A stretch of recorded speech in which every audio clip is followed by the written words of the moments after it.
Happy Friday, everybody. Here we are with another video. I'm in a different location this time. Every time, almost. Today, we're going to talk about synchronicity and synchronistic affirmation. I've been typing that word up a lot, and people ask what it means. So, what's the difference between synchronicity and déjà vu? Is there a difference? I think there definitely is. Carl Jung coined the term synchronicity, and it's basically an event that lets you know you're on the right road, that you're following the flow of the universe. So déjà vu would be where you may have a dream the night before, and then the next day it happens similarly or verbatim. And that would be kind of like a déjà vu moment if you realized it as it was happening. And then synchronicity is more along the lines of you're going to get gas and you go into your house and you realize that I didn't have as much money as I thought I did. I really needed $10 and I only have $3. And you glance at the clock and it says 444. And then you go out the front door and you're like, that was interesting. And as you're walking out the front door, $7 is sitting on the ground in front of you. That would be synchronicity. Usually it's the clock. A lot of times it's numbers or number related. It'll fall on your birthday, or 1111, or 333, or 911. I started to see a lot of this when I was about 12 years old, 12 or 13. I started to dial into it. It started out as déjà vu moments and then quickly turned into synchronicities. And I learned to kind of just follow that road. If I saw those numbers, I just knew I was kind of on the right path. The first moment of a cognizant déjà vu moment, Ken Baldwin. We were fishing up at our old fishing hole up the top of the hill behind our homes, growing up in high school. And I'd had this dream verbatim of my brother showing up. And I had on my Van Halen shirt, my 1984 shirt where David Lee Roth doing the kick. And Kenny was baiting his hook and cut his thumb. And then I woke up. Literally, 2 days later, I think it was, or 3 days later, we were at our fishing hole. I had on that shirt, had not made the association yet. And my brother Eric was walking up the hill and yelling to let me know that it was time for dinner. And when he yelled, it startled Kenneth and I. And Ken hooked his thumb and bled all over his shirt the same way it was in my dream. And when I looked down at my shirt, I just had that moment of realization that, oh my God, this has already happened. That feeling. And Eric was yelling, Dad, dinner time. And I just remember going down and being in a complete daze the rest of dinner while my brain tried to put it all together, what had just happened. And then when that would happen after that, I would always try and change something because it seemed like that was a warning to let me know that something was on the horizon that I needed to be aware of or maybe watch out for. And these synchronicities will pop up all the time if you're looking for them. And I don't mean to be like a obsessive compulsive numerologist where you're just looking for these numbers. Bullet, what are you doing? You demanding my attention? Yeah, Mr. Familia.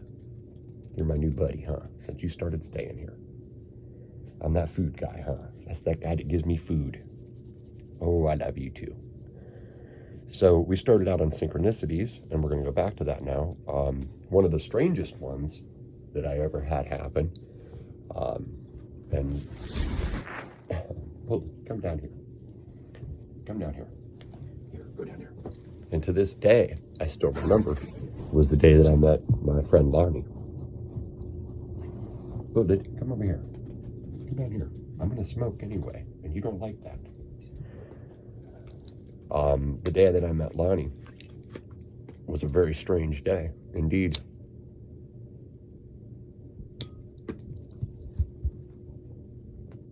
Because I'd had a run-in with the police earlier that day, and he had heard it, and he was ex-law enforcement, and he was like, oh, wow, I never heard anybody talk to the police like that before, dude.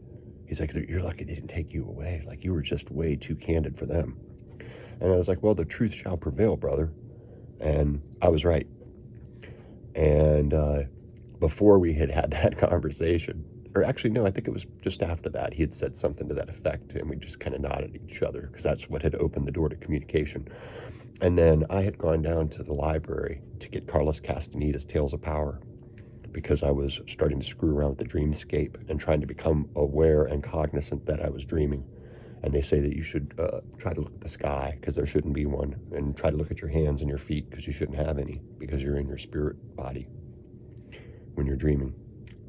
You're not in your physical body. And I was looking at some other books, and I picked that book up, Tales of Power, down at the Louisville Library. And I looked at it, and I was like, wow, you know, I just think I'm going to wait till next week. I think I'll get this next week. And I pushed it deep into the shelf, because I never used the card catalog. I knew the general area of where all the spiritual stuff was that I was into and what I was researching and looking at. So I really didn't need to, you know, I knew where it was. And then I'd gone grocery shopping, been gone from the house total about 4 hours. And when I got back, my neighbor, Lonnie, was sitting out on the porch reading that very book. And I was like blown away by it. I was like, wow, what are the odds? Pretty good in my universe, apparently. Okay. I'm taking groceries in, and as I'm taking them in, he's just ignoring me reading this heavy book. And on the last load in, I was like, hey, I got to ask you, man, what made you get that book? Where'd you get that book? Is that yours? And he was like, oh, no, I went down to Louisville Library today and got it. And that just gave me pause. It was a direct, like, affirmation. Like, I should talk to this fella. We're kind of on the same road. And sure enough, I did. I went over and spoke to him and was like, hey, man, what made you get that book today? And he's like, I don't know. I was just down there looking at some stuff, and he's been on my radar for a while, and I just thought I was supposed to get this book today. And I was like, oh, wow. And then we talked about what we were both researching. And I told him I was looking for the book of the angel Raziel, and that some of the precursors as well, leading up to that book, which would have been the Greater and Lesser Keys of Solomon, the Books of Moses, the Apocrypha, and many others.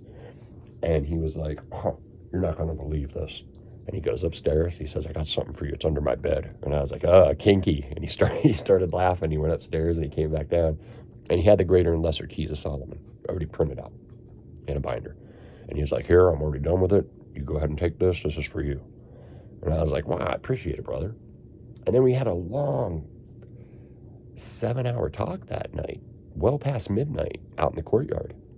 Him and I and his roommate. And I think I met Trevor that first night. Trev. And that started kind of a long journey. But that's a great example of synchronistic affirmation. And as all of this was going on, I did find the book of the angel Raziel, which the first part of the book is all angel names, more or less, and ways that you can implore the angels to help you with certain things, like usually, money, love, all the usual stuff. But what I got the book for ultimately, once I had been like, more of that, was the final chapter, the description of the seventh firmament. And it's one of the most beautiful doxologies I've ever read. One of the most intense and beautiful prayers I've ever read. And I have a lot of it committed to memory from reading it so many times. And if you look my name up, on YouTube, you'll actually find the audio of it, I think, is still up there. And it's really good. It's really, really good. It's one of the most beautiful things I've ever read.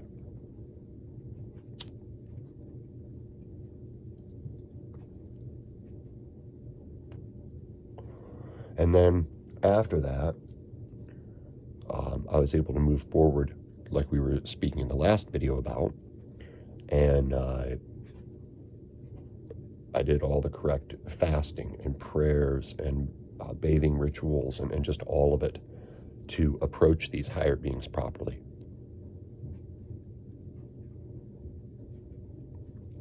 And it was really interesting how that all worked out, because I ended up completing the working that I was working on and got exactly what I was looking for.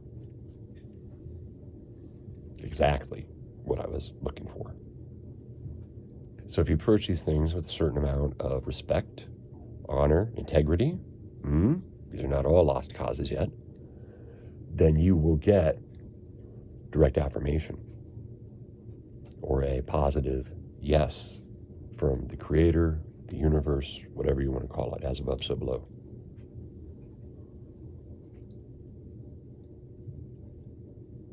As within, so without. As the universe, so the soul. Spiral in to spiral out.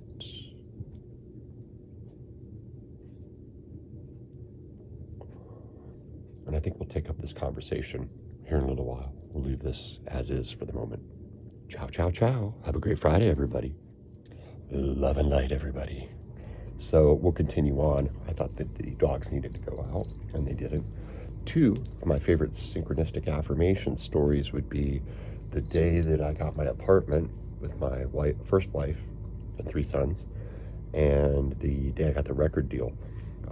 The apartment, the ex-wife and I had been evicted from our first apartment. We were young, crazy kids, and we were in this holding period where we had to go stay at her mother's house for a minute. And it was about 4 weeks, 5 weeks that we ended up staying there. And not ideal, but it was what it was. And they caught us before we could hit the ground. And it came to a point where we got an apartment up in Jackson, and we had secured most of the funds. And when we went to pay, we were I want to say it was $72 short, or it was 73. I think it was $73 short. And we'd gone to the banks, and we'd gotten the money that we borrowed from our families and whatnot. And we were at the point where we were going to turn the funds over to the new landlord and then take occupancy the next day. But we were still short. And I called my mother to let her know that we were short, and to thank her and my father for helping us as they had already done. And just let them know that, hey, we'd made it almost, but we were still short. And she's like, well, I gave you all I could give you today, Eddie. And I was like, well, I understand, and I just wanted to say thank you. And we're almost there. And I remember I hung up the phone because I was at a payphone, and that's when payphones were still around. And I glanced down, and there were 3 bullet holes in the payphone that were right at my center mass almost. And I remember taking note of it. And as I took note of it, I always checked the change slot to see if a quarter got returned or not. And there was that Gideon money sticking out of the change slot. And I was like, what are the odds? Pretty good in my universe. So I just snatched it up and put it in my pocket. And I went back in, and I got in the car with the wife, and my oldest son was in his car seat, and my youngest son was sleeping in his car seat. And I think the baby was at grandma's. Or maybe the baby was with us. I think Izzy was with us. And I said, hey, after we'd hit the highway and we were driving down the road, I said, I called Mom and everything, and then I thanked her for helping us today, et cetera, et cetera. And by the way, I glanced down in the change thing and checked this shit out. And I pulled this out, this Gideon money, and handed it to her, fully expecting her to be like, and laugh because it had the Bible passages on the other side of the fake money. Instead, she unfolded it, and it was real money, and it was exactly $73. So I guess my little prayer in that moment, in the payphone booth, seeing those bullet holes, and the universe hearing me in that moment, God hearing me in that moment, I don't know. But it was delivered right into my hand in that moment. Fast forward a couple years after the divorce, I was at Planet Art with Dolores. We were dating at the time. And I was selling records and collectibles. And I'd gone on eBay that morning to price out some stuff that we'd been selling online to see what had sold and take care of business. And while I was searching it some old records, pricing some stuff, I just started checking out some other listings. And I got into some metaphysical stuff because Dolores had all that stuff in the shop. And a guy had this listing up where they were selling an estate of 2 supposed vampires. I just laughed. But then I took a look at everything because there were some really interesting items that were up for sale. And this was over in, I want to say it was in Europe, a really old town over in Europe. And it said a pair of vampire brothers had lived in this house and mysteriously vanished. And these are the items that they have up for auction. Note, after viewing this auction, if anything strange happens, because we've been getting reports of people that have checked some of these items out, having some weird synchronicities and things happen, please be sure and drop us a line and let us know. And I looked at some of these things, and one in particular stood out. I'm not going to say what it was because I honestly don't remember exactly what it was, but I do remember the gist, and it was pretty dark. And I was like, make a wish on that? Never. The payback would probably be too steep. And I just kind of laughed and dismissed it. I went on to the next auction, which was the Beatles' White Album on white vinyl. And I was like, wow, man, I knew they did multicolors of this, but I never knew the White Album was available on white vinyl. Man, I wish I'd get one of those for the store. Fast forward 8 hours later, we're closing down the shop. 10 minutes before closing, phone rings. Hey, I got these records I want to bring in. A bunch of Beatles stuff, Stone stuff, good stuff. I was like, all right, well, we're here. I'm going to be here for about another 15 minutes, but I'll stay longer if you can assure me that you're coming in. Oh, I'll be right in. I need money. All right. Not 7 minutes goes by, 8 minutes. It was less than 10 minutes. And this guy's coming through the door with a peach crate, one of the old ones, full of records, beautiful records. I was like, wow. Sat down, started going through them. It's all show tunes. Burt Bacharach. Just a bunch of Tom Jones and Sinatra. And I'm like, sir, this isn't the stuff you called about. I think you grabbed the wrong rack. And he's like, well, I didn't call you. You didn't call me about bringing in records right now? No, I just saw your sign and stopped. Oh, well, I really can't use any of this, sorry. He walked out. 2 minutes later, this other fellow walks in with a fellow in tow. And he's carrying a peach crate. Except this one was completely full. The other one was about 2/3. Brings him in, sets him down. I see right at the front the first Beatles album on Parlophone, the original label. I was like, okay, this is the guy. Pulled out the stack, started looking. I was like, okay, you got exactly what I'm looking for. And he had the entire Beatles catalog, okay? Every record from Capitol to Apple to everything in between, imports included. All the colors of the vinyl, all the colors of the rainbow, red, blue, green, yellow, white, marble, picture discs, the 3 rarest John Lennon solo albums, and the Beatles, for fans only, you had to send into the fan club to get these records, Christmas records with particular Christmas songs and whatnot on them, messages from the guys in the group. And everything had the inserts in it. And then right behind it was the Rolling Stones, complete catalog. Same thing, all the colored vinyl, everything. And then there was some other imports, Mobile Fidelity Sound Lab stuff, and it was a money box. I said, sir, I can't afford this. I believe in karma. I'm not going to rip you off. I'm not even going to embarrass myself by making an offer because what you have here is a small fortune. And he laughed. And he said, well, we're movers, me and my buddy here, and we started out the day with nothing in our pocket. So whatever you give us is a step up. We were helping this fellow move today, and we said that we liked his records, and he said, those aren't mine. They're my dead wife's, and I'm tired of looking at them because they remind me of her. Have at them. So they took the box and brought it straight to me. I had $90.